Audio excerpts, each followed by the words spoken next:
What's up YouTube? It's your boy Pico.Blurred back again with another video. I'm dropping my first tutorial of 2024. It's gonna be a high bald fade for my boy here, pro indoor soccer player, super dope guy. But let's get him right and let me show you guys how to do a high bald fade. Let's get into this video. So right here, I'm starting with my initial bald line. Now you can either put in your initial guideline with your trimmer facing like how I have, or flipped upside down and scooping up. It doesn't really matter to me which way I put in my line because my clippers and all my tools are set, so I can easily take out the line. But if you're a beginner, I would probably recommend either starting and scooping up to set your line with the trimmers, or using your clipper all the way closed and setting in, just so you can take out the line easier. But like I said, for me, this is how I do it. I can take out the line no problem. Also, I've seen a lot of YouTubers that say that you don't have to put in your initial bald line super clean because you're gonna blend it out anyway. I don't really like that. I like setting in my lines, each guideline super clean, just so it sets me up for success later down the fade. I don't have to worry about trying to blend out a line that I created, or if it's, you know, uneven. I like setting it super clean just so it's easier for me to blend everything together later on. A lot of people have been asking me how to take out the initial guideline when I set in my first line with my clipper all the way open. So I'm going to show you guys that here in a second. It's not super difficult. Really, someone was asking me at what point should your lever be when you're trying to take out the line. So once we get that first guideline in with the clipper, I'll go ahead and talk you guys through it. Alright y'all, here's my first guideline, my first real guideline, not the bald line. I'm using my clipper all the way open, and I'm going up about an inch, trying to spread out this guideline a little bit more. Since it is a high bald fade, I can get away with getting my guidelines a little bit more spread out, just so you have more room to make it even more gradient. So that's what I'm doing. I'm going all the way around the head, spreading out my guideline evenly all the way around the head. Also, like all my other tutorials, I can't stress this enough. Make sure you have either a comb or a brush, and you're clearing out the debris as you're cutting. You definitely don't want hair all in the way, because you're not going to be able to see what you're doing. You want to clear all the debris as you're cutting, so that, you know, every step is clean.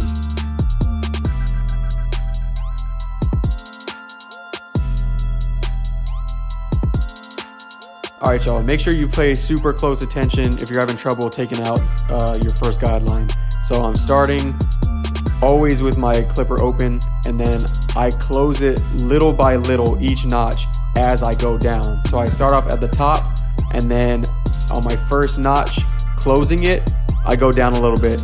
Then I go to the middle notch and I close it, and I go down a little bit. And I close even more, I go down a little bit. I don't like going up from the bottom to the top. I kind of like starting at the top of the guideline and going down, because I can see that guideline start to disappear that way. It's just personal preference, you know. I like starting that way just so I don't push it too high. I feel like if I start at the bottom and then try to work my way up, I might push some of the gradients that I want there too high and too close to the top of the guideline. So that's why I start at the top. It gives a little bit more safety in that respect. I can start at the top open where I put in the guideline, and then I close it little by little as I go down towards the bald line. And like I said, you can obviously see the line start to disappear. But definitely, if you're new to cutting hair and doing bald fades, you know, it's trial and error. You gotta find something that works for you, because not everything is gonna work for every single person. Someone might cut way different than I do. This is just how I cut and how I tackle my fades, especially my first guideline. And also, I noticed that when I'm cutting, I don't really leave the head that much. I don't do a C-scoop. Like a lot of people will go in and kind of like flick out and leave the head a lot. I kind of do like an X motion using my corners to get rid of those guidelines. When you're using the corner of the blade only, it's kind of like you're thinning out the hair. You're taking every other hair. You're not, you know, pushing the line up with the full blade. So it's just easier for me that way instead of leaving the head all the time. You know, I feel like it gets a little bit more uneven if you do it that way, just because you're leaving the head. You don't know how much length you're actually taking off if you're scooping out. Maybe I do a little bit of both, but mostly I'm using the corners of my blades. I'm going in like a crisscross motion. It just works better for me that way.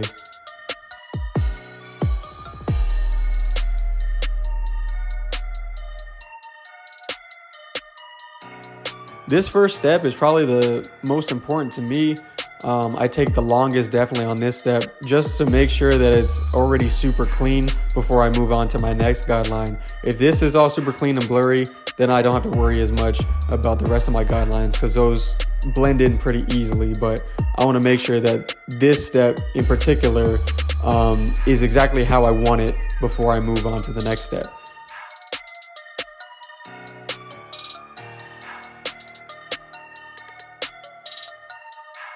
All right, y'all, it's time for the next guideline. So I'm throwing on my number 1 with my clipper open. And again, I'm going about an inch up. I'm not really digging into the top of the head. I'm kind of flicking out just so I don't create a super harsh guideline towards the top. And I can blend into that bulk up top. You definitely don't want to go into the round of the head because then you'll start rounding out the haircut. And you kind of want to give a square haircut, especially with this type of haircut where it's like a comb over and a high fade. You don't want to go into the round of the head because then his head will start looking more round. You want it square. So I'm going in and I'm kind of flicking out towards the top. 1, to keep shape. 2, so I don't create a super harsh guideline and then make it harder for myself to blend it out. And as you can see, like I said, I'm going about an inch up, but I'm following the shape of my other 2 guidelines. That's super important. You want to make sure that all your guidelines are the same throughout, same kind of width, same shape. All right, y'all, I think this is like one of the best steps to really see your fade come together because it's blending in that one where it's darker and your bald line at the bottom. So I'm using my half guard, and I started doing this a little bit different. Usually I would kind of be the same as taking out my first guideline and start at the top and close my clipper little by little with the half guard. But I started using this kind of technique from Sean Cuts Hair, actually, where you use the half guard with the lever in the middle, and then you just flick out that way. It seems to work a little bit for me. Maybe I need to go back in detail a bit more after I do this step. I felt, you know, it's a little safer if you start open and then close it as you go down. But the middle guideline, or the middle lever play is working for me. You just put it right in the middle and then you flick out at the bottom of that line. And it seems to work out pretty good for me. So, and you do that also with the 1.5 guard later on, which I'll show you guys. But yeah, you can definitely see that blend coming together. That gradients is starting to pop. The half guard, in my opinion, is like one of the best guards and best steps in your fade because you can really see it come out super blurry. So most barbers like to leave the detail work at the end of the haircut and come back in just to touch up everything. I kind of do a mix, so I'll do detail work at the end, but I also, like, in the middle of doing my fades, I do a little bit of detail work here and there just to make sure everything is good before I move on to the next step. So yeah, as I'm fading out the lines or whatever, I'll do some lever play and hit some detail work real quick in between.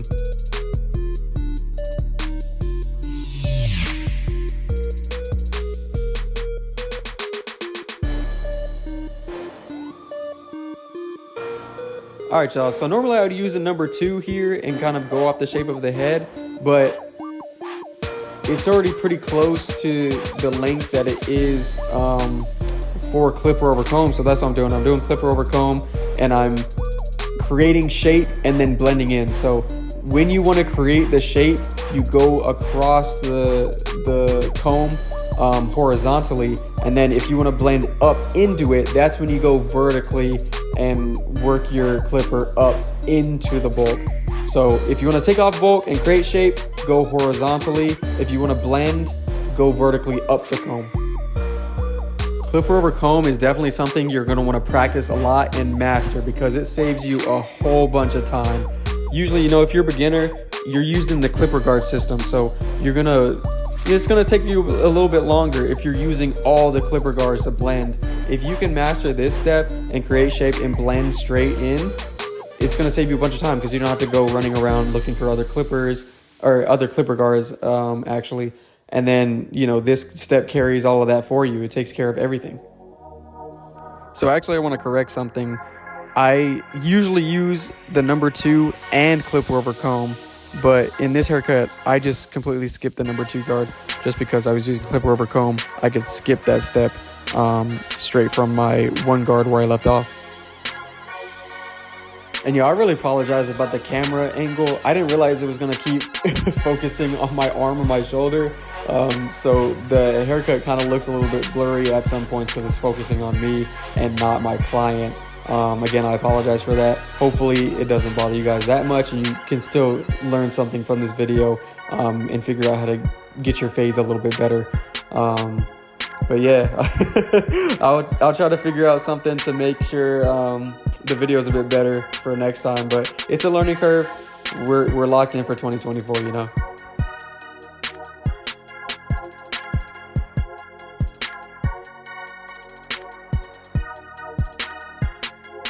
So here is where I'm gonna start blending in the top to the bottom of the fade. So I use my 1.5 guard.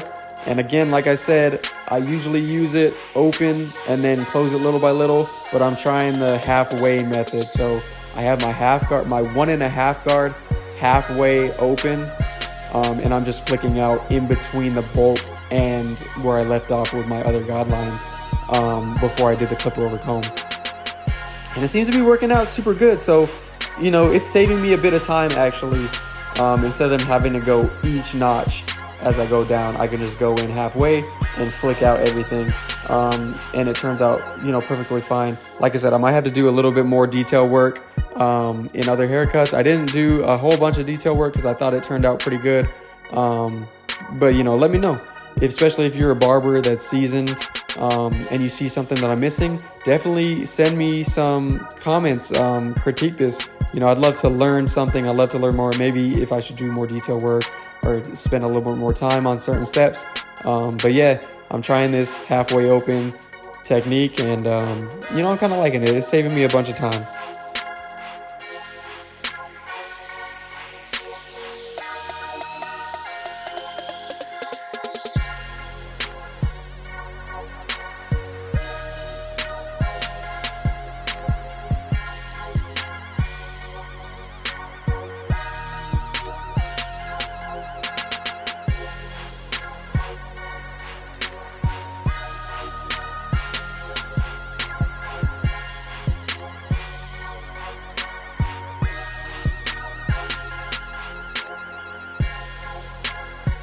All right, so I saw a bit of demarcation, a bit of bulk, and some areas that I wanted to blend out a little bit more. So I'm going in shear over comb. I'm using my thinning shears to attack that, just to take off some of the weight. And you're not going to create, you know, super dense patches or like, you know, stuff like that. It's kind of thinning it out, and then it's going to make everything look super even and blended in without taking length off. You know, if you go in shear over comb, regular shear over comb, there's a chance that you might cut something that you didn't want to. This is a little bit more of just blending everything in and making it softer, just so it's not as heavy.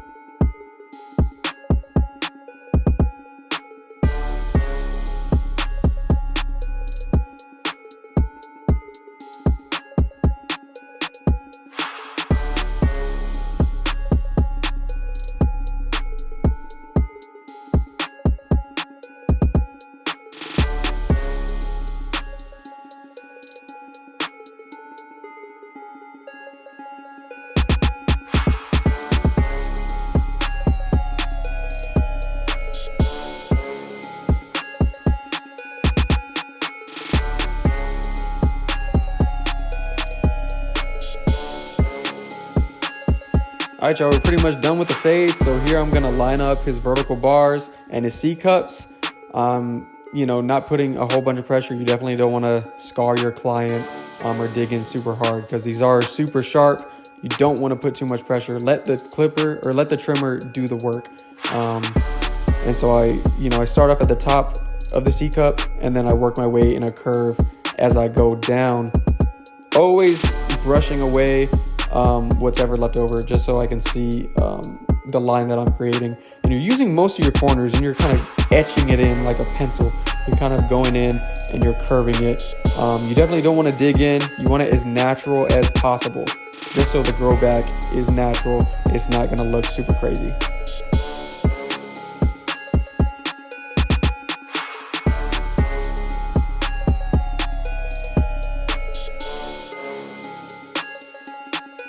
And here's a step where I said I go back and I do some detail work. I just saw a little bit of bulk that I was unhappy with, so I'm just going in and blending it, clipper over comb. And then you'll see me attack a bit of dark spots that I see in the fade. When you do the detail work, I recommend looking away from your blend or looking in the mirror. The mirror is going to show you a different perspective. Because if you're staring at the fade too long, your eyes can kind of get confused. So definitely take a break and step away. And this is the final step to bring this thing to the next level. It was fine the way it was, but I want to add more gradients and more to this fade. So I'm taking my shaver and I'm just making it razor bald as possible. When I use my shaver, I go down with the grain and then I go back up just so I don't create a super harsh line that's, you can definitely tell that it was a shaver mark. So I go down and then I flip it and go up against the grain, and it'll just blend in way easier that way.